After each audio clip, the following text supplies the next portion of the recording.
Isang mapagpalang tanghali po sa lahat muli ng nakapakinig. Nais ko munang batiin kayo ng magandang tanghali po at masaganang buhay sa paggunita po ng ating Panginoong Jesucristo sa muling pagkabuhay muli. Bago po ang lahat, ay nais kong tayo ay manalangin po muna sa biyaya ng Diyos. Isang pribilehiyo po na ako po muli ay makapag-share muli sa umagang ito para sa ating lahat. Sa lahat ng mga kapatiran, sa lahat ng mga mamayan, sa lahat ng aming komunidad, sa lahat po ng buong bansa at sa buong mundo, sa pong karangalan, makapag-share po sa inyo. Ito na lamang po ang aking maibabahagi po sa Panginoon. Kaya po sa lahat po makikinig, inaanyayahan ko po kayo na makisalo, makinig, makibahagi po sa gawain ito at pamanahan po tayo ng Banal na Espiritu Santo sa panalangin ito. Dakilang Diyos, Ama namin, nagpapasalamat po kami sa araw na ito kung saan ginugunita mo ang pagkabuhay mo muli sa sangkatauhan. 2,000 taon na po nakakaraan na patuloy po kayong nagmimensahe ng ganitong panahon upang maraming tao na magtika o magbulay-bulay para sa iyong karangalan at makilala ka kung sino ka, Panginoon. Ama naming Diyos, sa tanghaling ito, samahan niyo po ang iyong lingkod. Kayo po ang marinig, kayo po ang matutunan, makilala. Itago niyo po ako sa inyong likuran. Sa inyo lang po ang papuri, sa inyo lamang po ang parangal. Wala na pong iba. Nagpapasalamat po ako sa iyo sapagkat isang pribilehiyo po ang binigay mo po sa dako rito.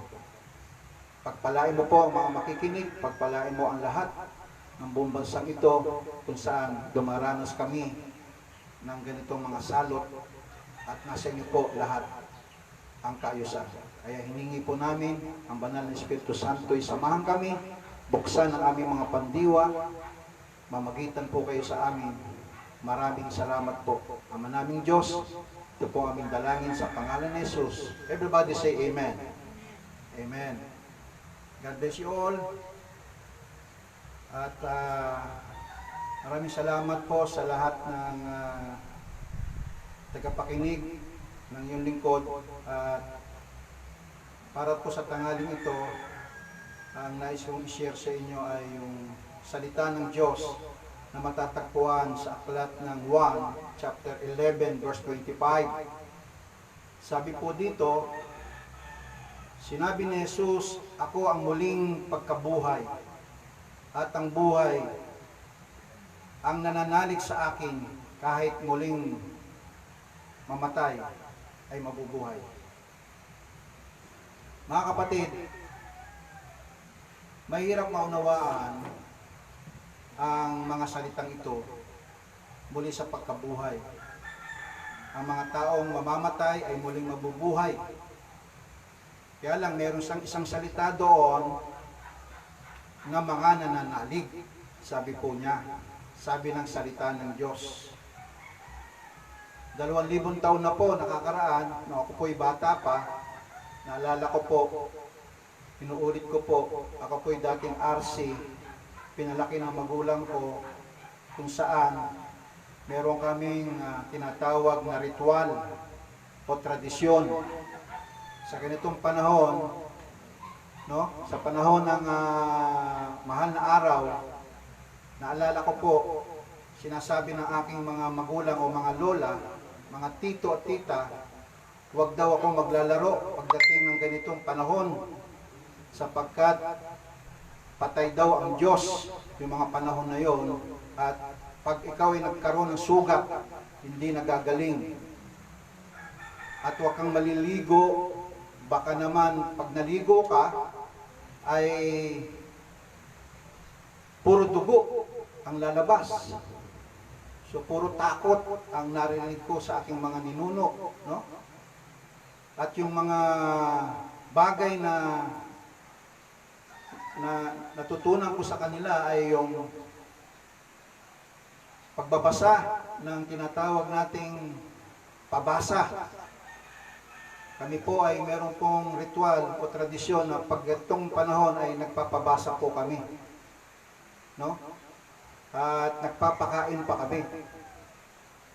At maraming katuruan, maraming kung tawagin natin ay mga minana nating mga katuruan. Subalit, ngayon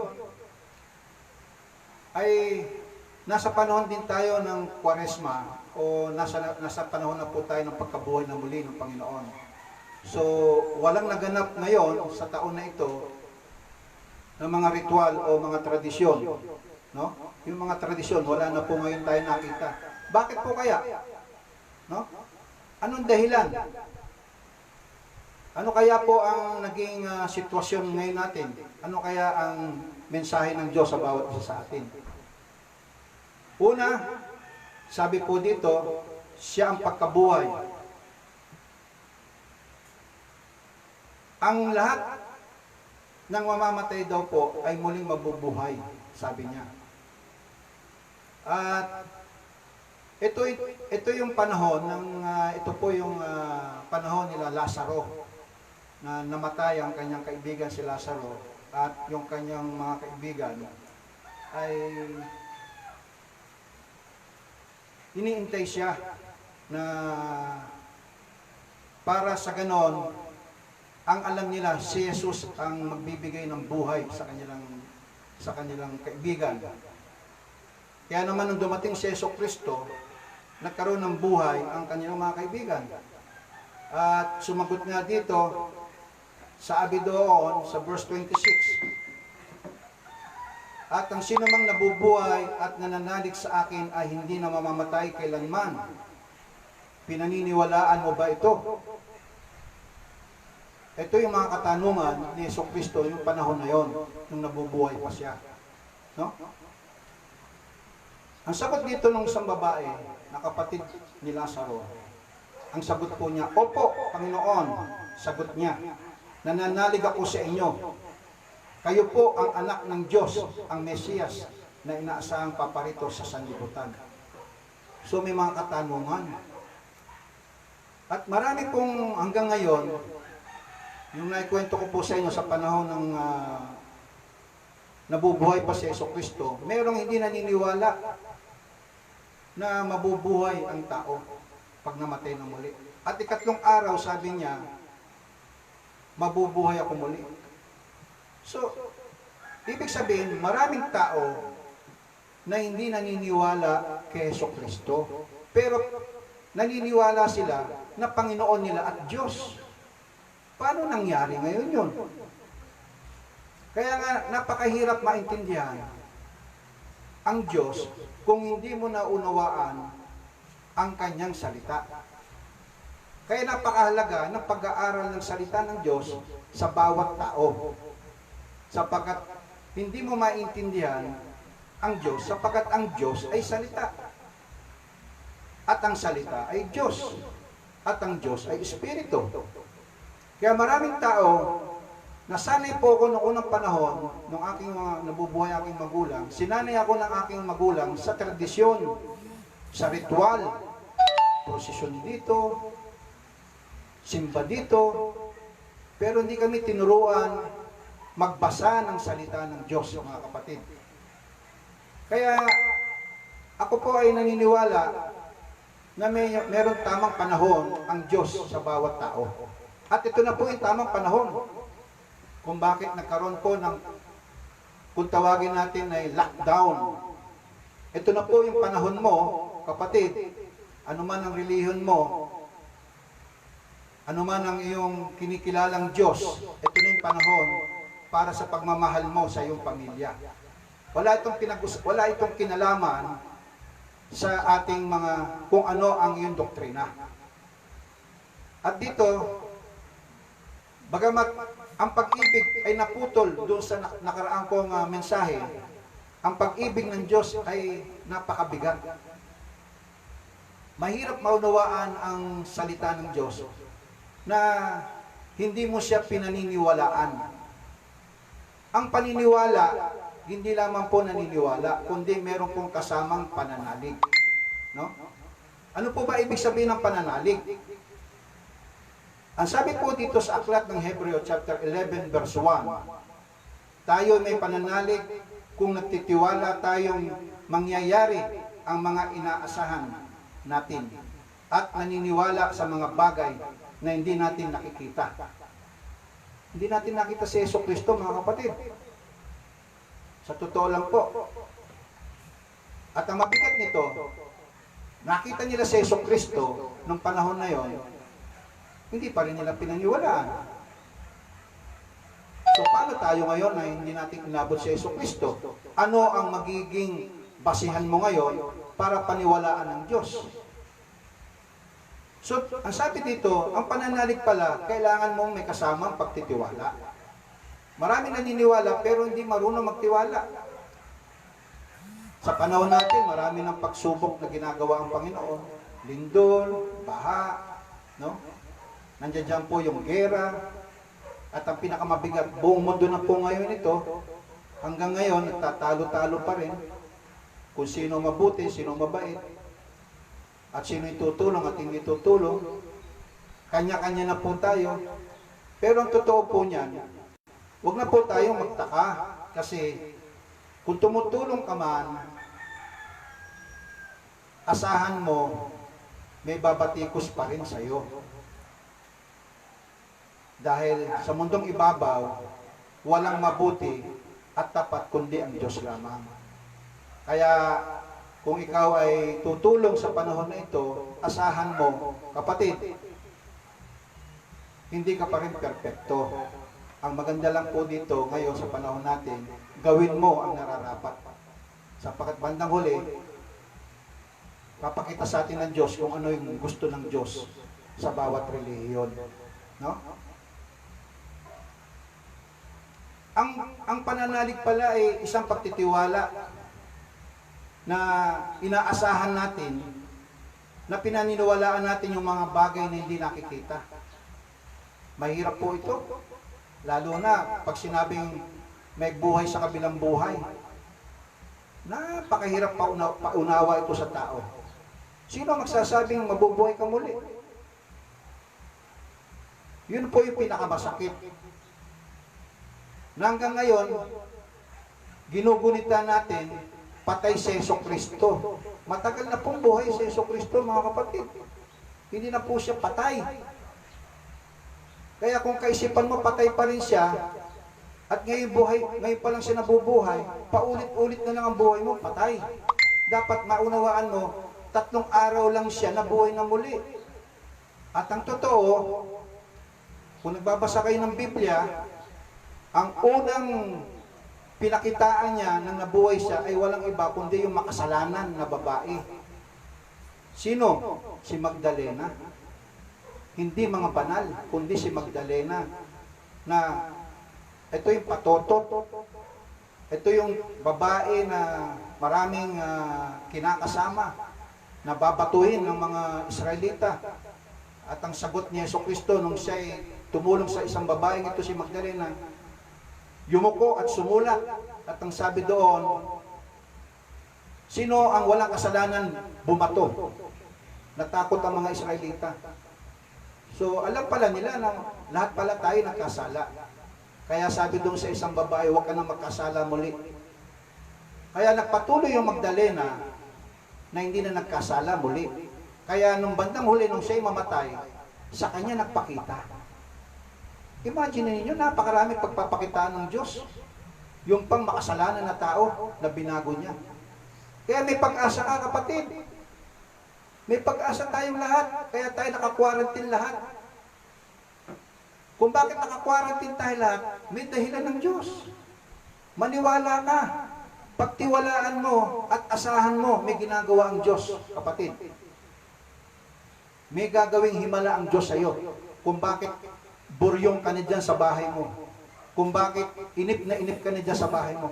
Sapagkat hindi iyo ang buhay.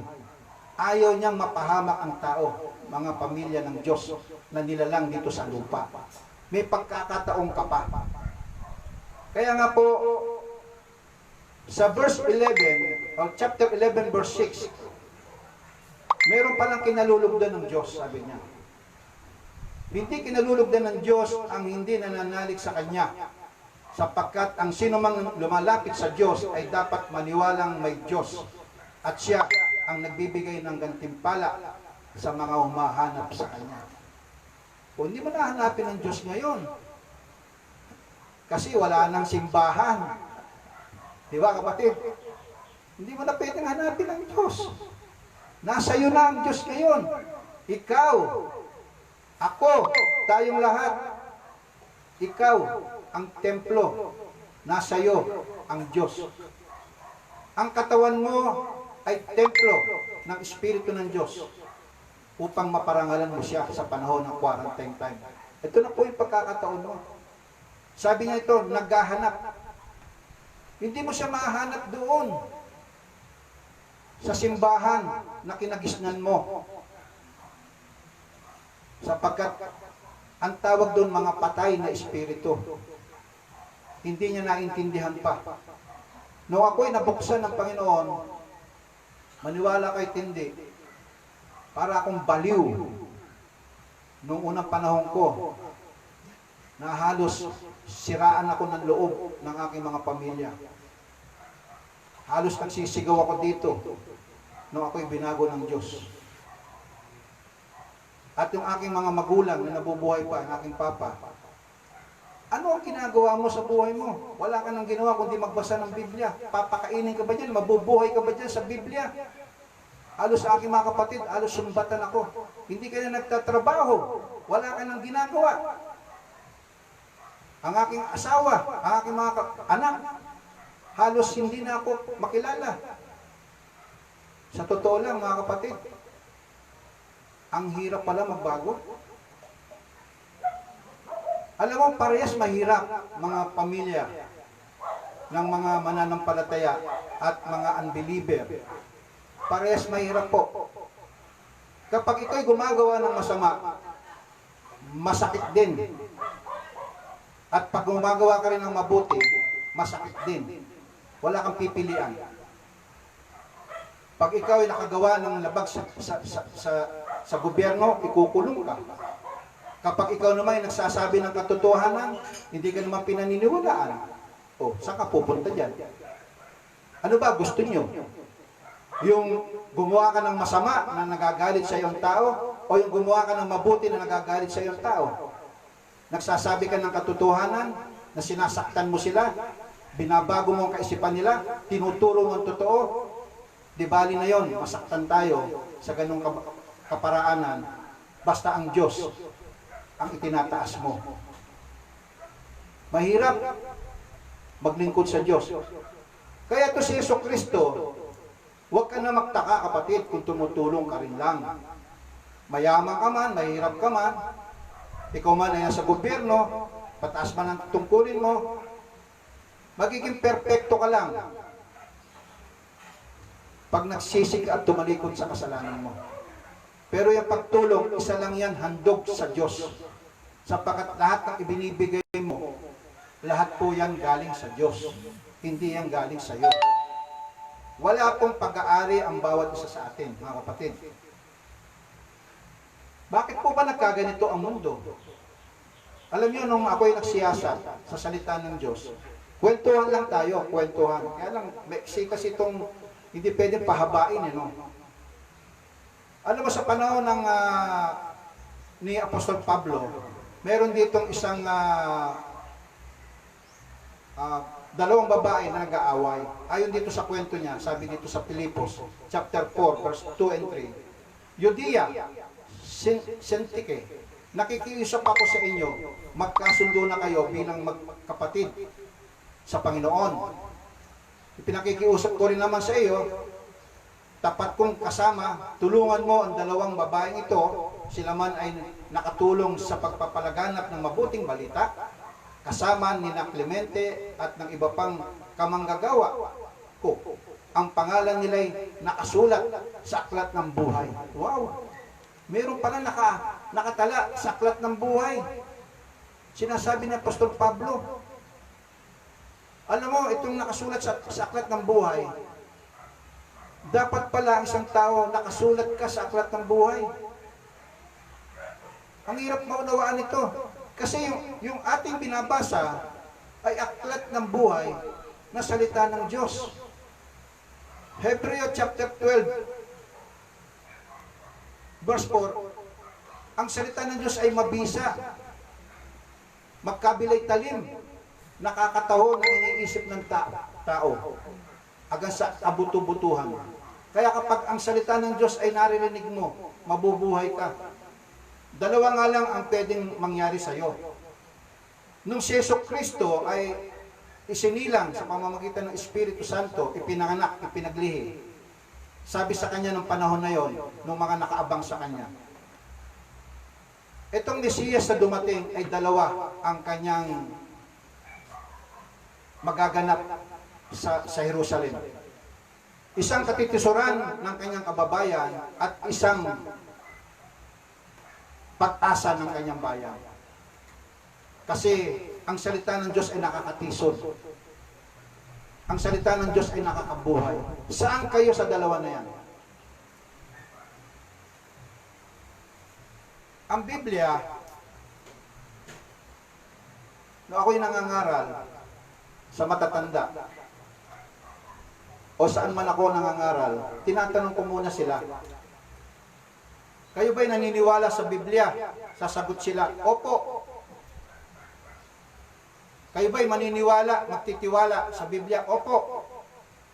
Kayo ba'y mananalig sa Kanya? Opo. Puro opo. Alam niyo ang Biblia kung saan ginagamit? Sa simula pa. Tanungin niyo mga abogado, sa usgado.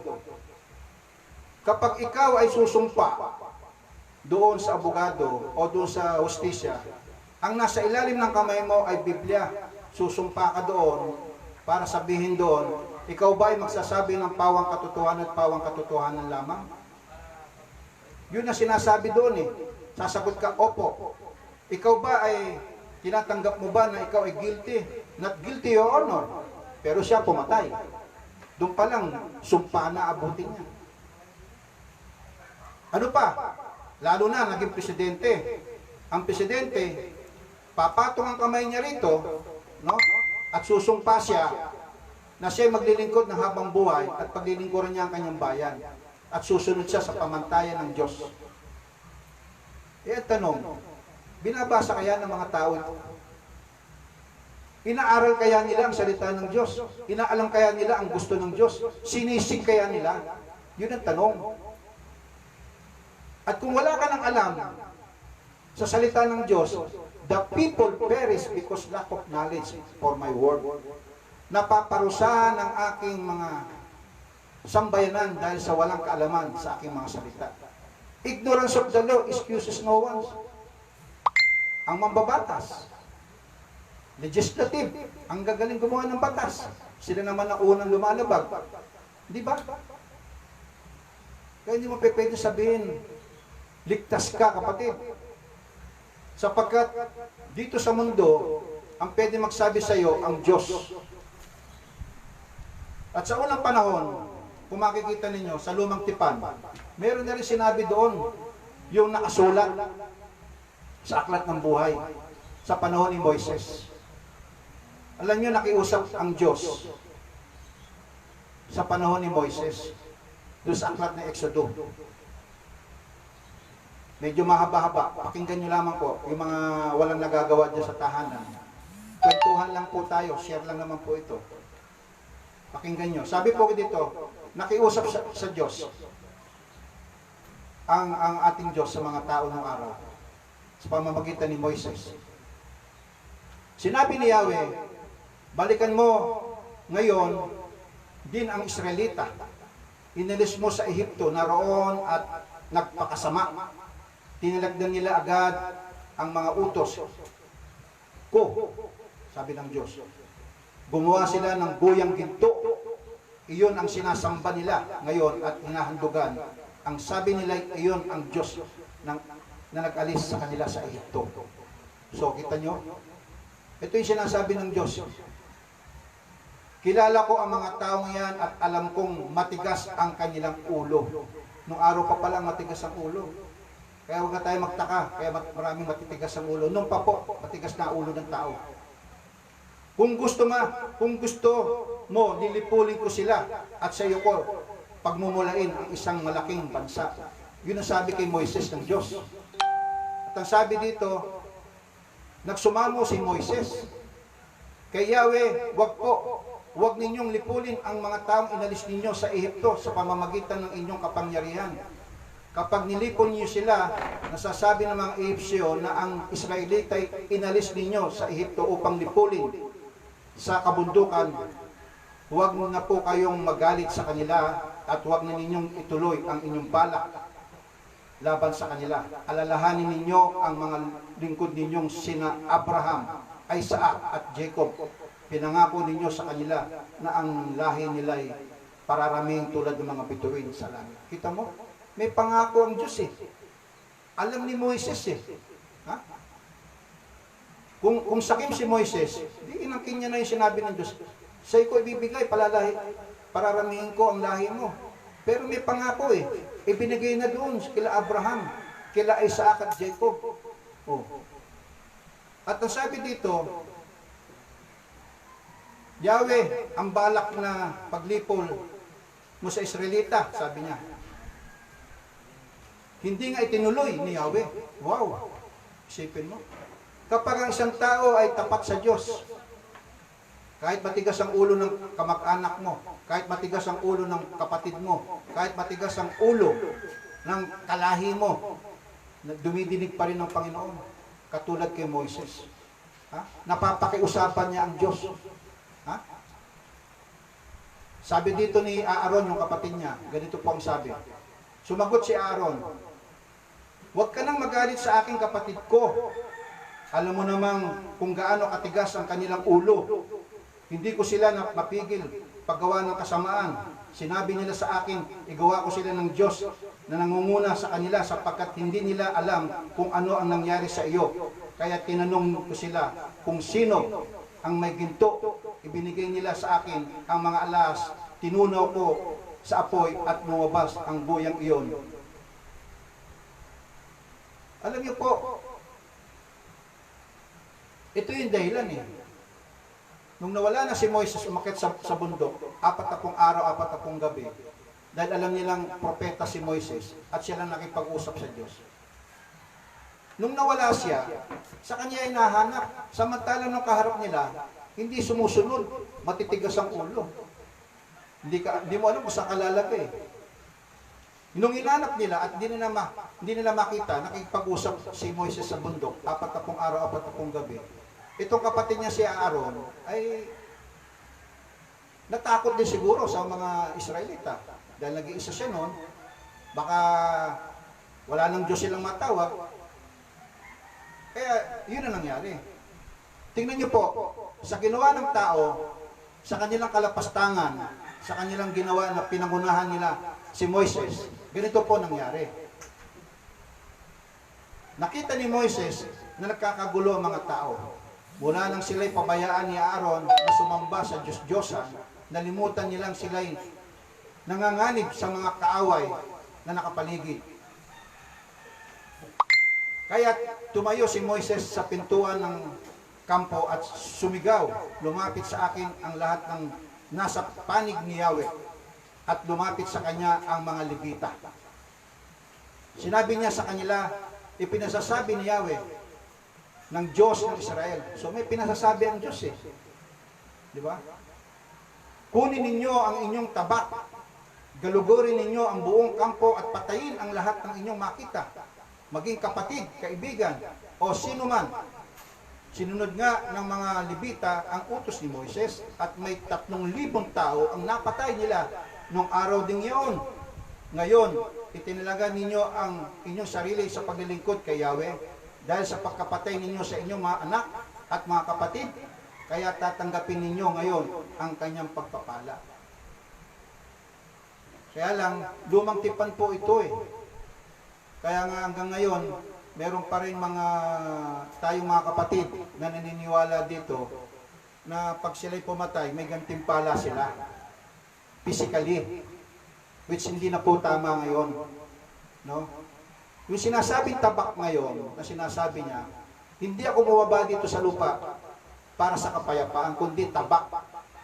Pag-awayin ko ang kanyang magulang na babae at lalaki, ang kanyang anak na babae at lalaki, ang kanyang biyanan. At ang kalaban niya ay kanyang sambayanan. Pinaglalaban-laban tayo ng Panginoon para maunawaan po natin. Pinagtatalo-talo ang sambayanan. Pero kung meron kang hawak na taba, ano ba yung taba? Para mapatay mo siya sa kanyang katuwiran. Kasi kapag hindi mo alam ang taba, papatay ka talaga. Physically, yung taba, gagamitin mo sa physical. Pero yung sinasabing taba, yan po yung salita ng Diyos na mabisa sa tao. Ang sabi ng Biblia, mahalin mo yung kaaway. Bakit mabigat yan? Sino magmamahal sa kaaway niya? Kaya nga kita mo, pag religyoso ka, papatay ka. Kami lang ang maliligtas. Ano nangyari sa Marawi? Pinagmalaki nila yung reliyon nila. O di ba, maraming namatay. Hindi nakakabuhay ang reliyon, mga kapatid. At para maunawaan ninyo, si Yesu Kristo ay hari ng Hudyo. Siya ang Hudyo na hari. Saan ka naman nakakita, hari ng Hudyo, papatayin ka? Meron bang ganun, hari, papatayin? Pero nagpapatay siya. Dahil pahintulot ng Diyos Ama, para yung lahat ng mga makasalanan, maisalba niya sa kanyang panahon. Kasi akala ng mga kapangyarihan, mga Pilato na ito, mga Herodes na ito, ibinigay lang sa kanila ng langit ang kapangyarihan. At ganoon din tayo dito. Ibinigay lang sa inyo, mga namumuno ng aming bansa, ang kapangyarihan ng Diyos upang mamahala kayo. Pero hindi nyo pag-aari ang tao. Hindi nyo pwedeng patayin basta-basta. Mananagot tayo sa Diyos. At ang kailangan pagpatay sa tao, salita ng Diyos. Patayin mo siya sa salita ng Diyos para mabuhay siya. It's better to rebuke than to secret love. Kailangan itinutuwid mo siya, masaktan na siya, para mabuhay siya. Kung ayaw nyo tanggapin, okay lang po yun. Wala pong problema yun. Pero wala ka ng pananagutan sa Diyos. Kasi ikaw at ako, tayong lahat, mananagot, magsusulit sa Diyos. Balang araw. Kaya po dito, sa kwento niya, no, ni Moises, no, 3,000 ang namatay noon. At sabi dito, kinabukasan, sinabi ni Moises sa mga tao, napakalaki ng mga nagawa ninyong kasalanan, aahon ako ngayon sa bundok at makikipagkita kay Yahweh, baka sakaling mahingi ko kayo ng tawad.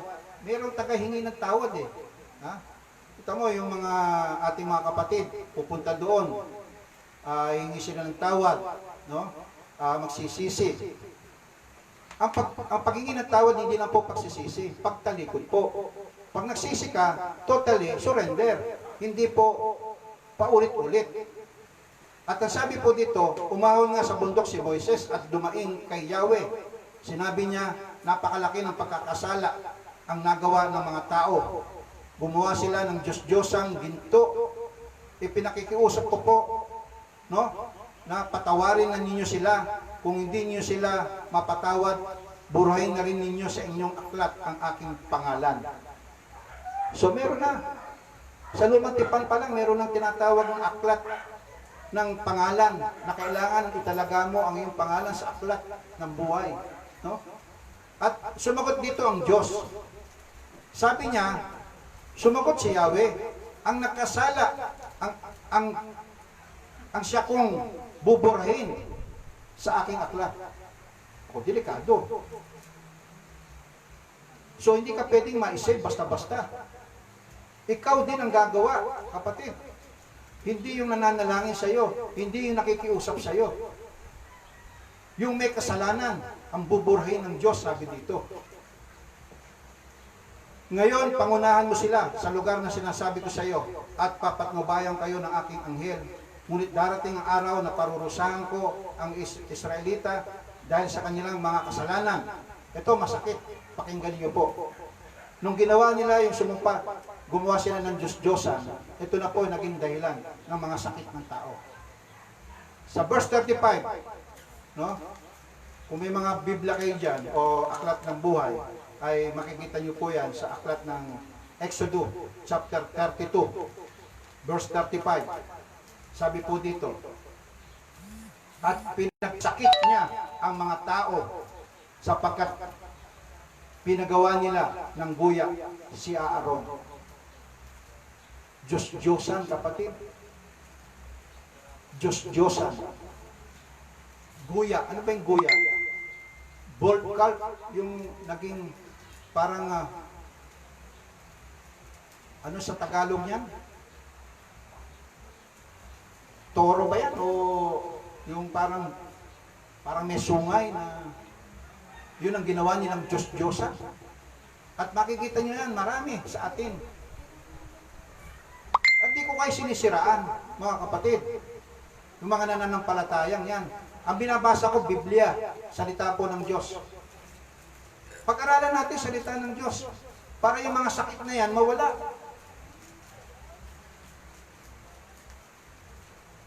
Mayroong sakit eh. Di ba sabi ng Biblia, 32 verse 39 ng Deuteronomio, ako lamang ang Diyos, wala nang iba. Ako'y bumubuhay, pumapatay, nagpapagaling, nagbibigay ng sakit. Wala na ibang Diyos, ako lamang, wala na. Eh, ba't di ka matatakot? Ba't hanggang ngayon, marami pa rin sakit? Eh, napaintulutan na nga po kasi, dahil nga, yung hindi sa Diyos, yun yung maraming sakit. At yung nasa Diyos, yun yung may kapayapaan.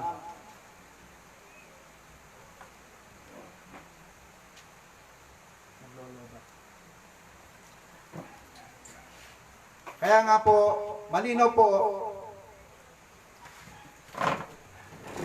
sa Revelation, sa pahayag ng Diyos, sa aklat ni Juan, ganito po ang sinasabi.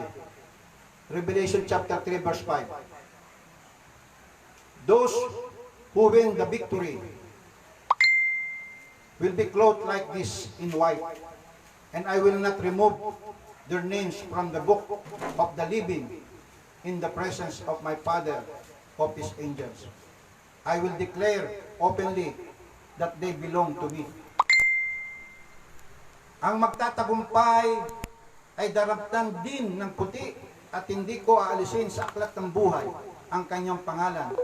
Kikilalanin ko siya sa harapan ng aking Ama at ng kanyang mga anghel. Labanan nito, victory. No? Dadamitan ka ng puti. No? At yan yung patunay na kaligtasan natin. Yung aklat na pangalan mo na isusulat doon, hindi relihiyon. Para maunawaan mo na merong final judgment ang Diyos. Ganito po sinasabi ng Panginoon. Revelation chapter 20 verse 11 to 15. Nakikita ko ang isang malaking tronong puti at ang nakaluklok doon na parang mga nalupat langit sa kanyang harapan at hindi na nakita pangmuli. At nakita ko na tayo sa harap ng trono ang mga namatay, maging dakila at maging hama, at binuksan ang mga aklat. Binuksan ang isang pang-aklat na aklat ng buhay. Hinatulan ng mga patay ayon sa kanilang ginawa. Gayang nasusulat sa mga aklat. Inuluwa ng dagat ang mga patay na nasa kanya. Inilagay din sa kamatayan at ng Hades ang mga patay na nalagak sa kanila. Hinatulan ang lahat ayon sa kanilang mga ginawa. Pagkatapos ay itinapon sa lawang apoy na ito ang pangalawang kamatayan. Itinapon sa lawang apoy ang sinumang hindi nakasulat ang pangalan sa aklat ng buhay. Ang conclusion nito, sinasabi ni Apostol Juan, ganito po. Akong si Juan ay nagbababala sa sinumang makarinig sa mga hulang na saan, sa aklat na ito. Sa sinumang magdagdag Sa nilalaman na aklat na ito, idadagdag din ng Diyos sa kanyang parusa ang mga salot na nakasulat dito. At ang sinumang mag-alis ng anumang sa mga hulang nasasaad dito, ay aalisan naman ng Diyos ng karapatan sa bunga ng punong kahoy na nagbibigay buhay.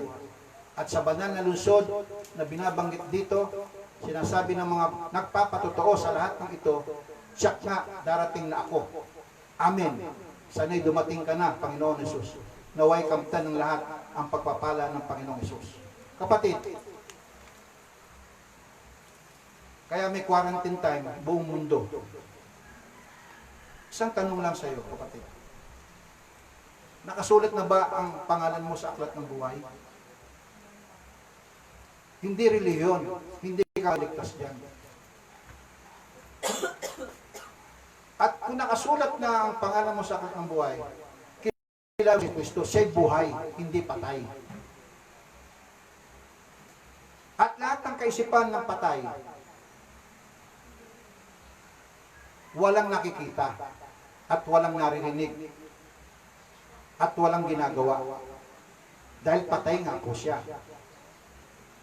Pero kung ikaw'y buhay, marami kang gagawin, kapatid. Una, yung katawan mo ay hindi iyo.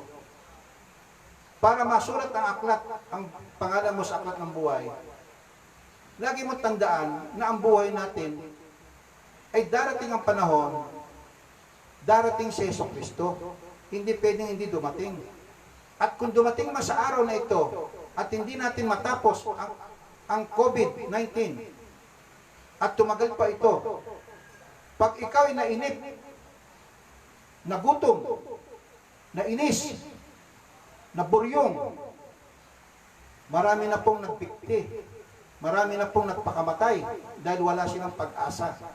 Dahil patay nga ang kanilang espiritu. Kapatid, buhay ang Panginoong Jesucristo. Nag-aantay lang siya sa iyo. Nag-aantay sila sa lahat sa atin.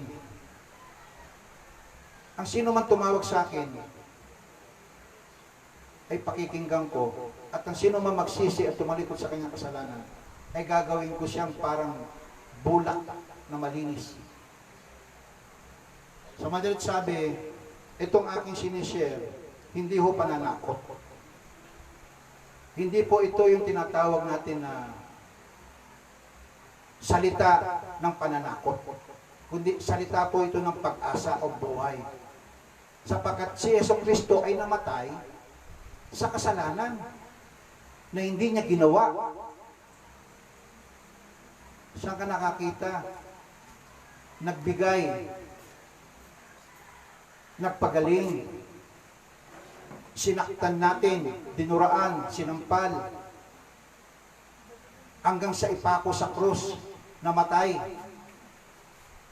Ang sinabi lang naman sa atin, Ama, patawarin mo po sila sapagkat hindi nila alam ang kanilang ginagawa. Kapatid, kahit anong ginagawa mo dito sa lupa,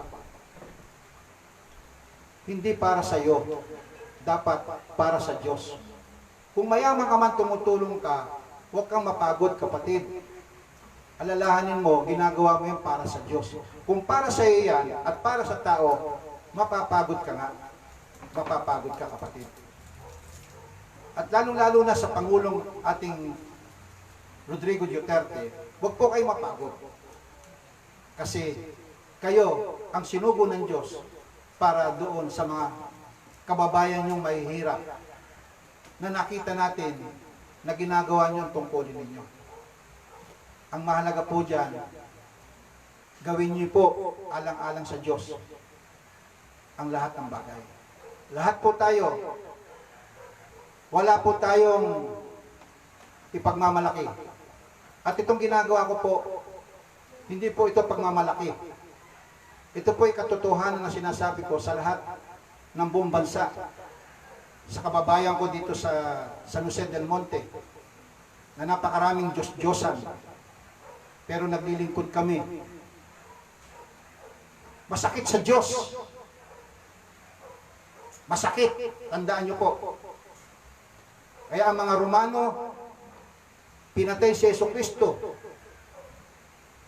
Habang tumitingin tayo sa reliyon at walang relasyon doon sa salita ng Diyos, ang Diyos ay salita at ang salita ay Diyos at ang Diyos ay Espiritu, hindi mabubuhay ang Espiritu mo, kapatid, hanggat nakatingin ka sa reliyon mo. Ang reliyon ko ay salita ng Diyos. Unless man was born again, he cannot see the kingdom of God. Maliban na tayo panganak sa Espiritu, hindi siya paghaharian ng Diyos. Ang sino man nakipag-isa kay Kristo ay bago ng nilalang. Kung ikaw ay meron pa rin isa kang minister o anuman, may pagkakataon pa tayo. Huwag kang masyadong pakitang tao. Kaya kailangan natin pakitang Diyos. Ipakita natin na ang buhay ay Diyos. Witness tayo ng Diyos na nagbago tayo. Wala na sa atin ang dati nating pagkatao. Huwag ka nang mambabae. Huwag ka nang umiinom ng alak. Huwag ka na rin umiinom ng anumang mga likido, sapagkat ang Diyos ay nalulungkot, nagigrib din siya sa ating katawan. At hanggat hindi ka nagpapatawad sa iyong sarili at hindi ka nagpapatawad sa mga tao na mga nasasaktan mo o yung mga iniisip mo, hindi ka makakaroon ng katahimikan at kapayapaan sa buhay mo. Sapagkat ang Diyos, kaya niya ginawa yon, namatay siya sa krus para sa lahat ng mga makasalanan, katulad natin. Kaya wala tayong dahilan para hindi baguhin ng Diyos. Ang kailangan lang natin, mabuti tayo sa mga walang utang na loob, sa mga taong walang pag-asa, sa mga taong gusto niyang buhayin sa kanyang pananampalataya at pananalig. Kapatid, pananalig lang, wala nang iba.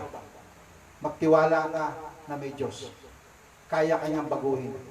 Huwag kang umasa sa gobyerno. Huwag kang umasa sapagkat mabibigo ka. Huwag ka rin umasa sa lahat ng gusto mo. Antayin mo ang gusto ng Diyos. Salamat po sa inyo, mga kapatid. Salamat po sa buong bansa. Salamat po sa mga nakinig. Ako po muli, ang inyong lingkod, si Reverend Noah, na nagsasabi sa inyo, mahal po kayo ng Diyos. Hindi po ako nagyayabang.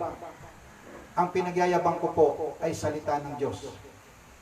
San man tayo magkita, san man tayo umabot, yan pa rin ang sasabihin ko sa iyo, kapatid.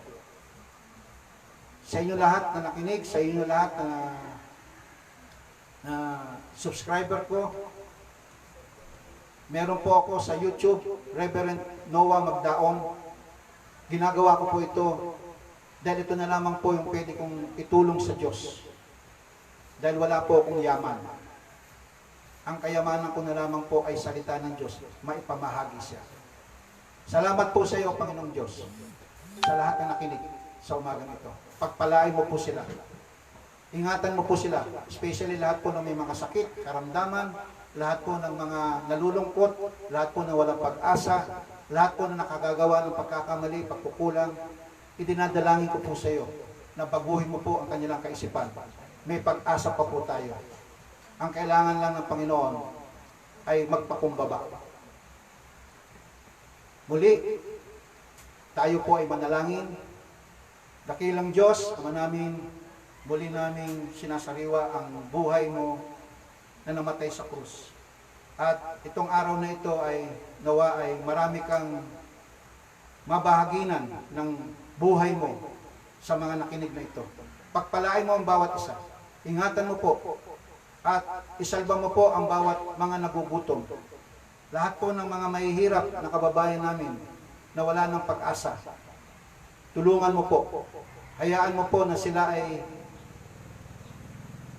magkaroon po ng ganap na sinasabi mo na mapalad ang mga aba. Nakasama mo sila. At ito na nga po yung panahon na wala ng pag-asa ang mga mahihirap. Ngayon nakikita ng mga gobyerno, nakikita ng mga netizen, yung mga wala ng pag-asa. Ngayon, totoo nga po ang sinabi mo. mapalad sila. At kung di pa mangyari ito, hindi sila mapapansin. Kaya napakabuti mo, Panginoong Diyos. Ikaw lamang po ang makatuwiran. Nasa iyo lahat ang kaayusan. Kaya po, ibinabalik ko po sa iyo ang kapurihan, ang karangalan, ang kaluwalhatian at kadakilaan. Sa iyo ang papuri sa iglesyang ito. Maraming salamat po. Sa inyo po ay pagpapala, naway lubusang ipabanalin ng Diyos at panatilihin niyo walang kapintasan ang inyong katauhan, ang inyong espiritu, ang inyong kaluluwa, at ang inyong katawan hanggang sa pagparito ng ating Panginoon. Sa ulitin po, magandang tanghali po sa lahat. God bless you all. Maraming salamat po.